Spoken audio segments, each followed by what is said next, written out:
Scrum and Kanban are two popular methodologies for managing and organizing software development projects.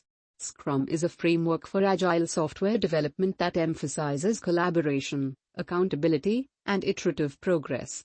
It is based on the idea of sprints or short cycles of work, with regular check-ins and retrospectives to reflect on progress and make improvements. The key roles in Scrum are product owner, Scrum Master, and development team.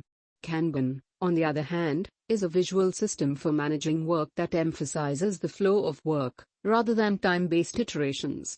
The main focus of Kanban is to visualize the work process, limit work in progress, and optimize flow. It aims to help teams deliver work more efficiently by highlighting bottlenecks and reducing wait times. In summary, Scrum is more structured, with defined roles, time frames, and iterations, while Kanban is more flexible, with a focus on visualizing workflow and making incremental improvements.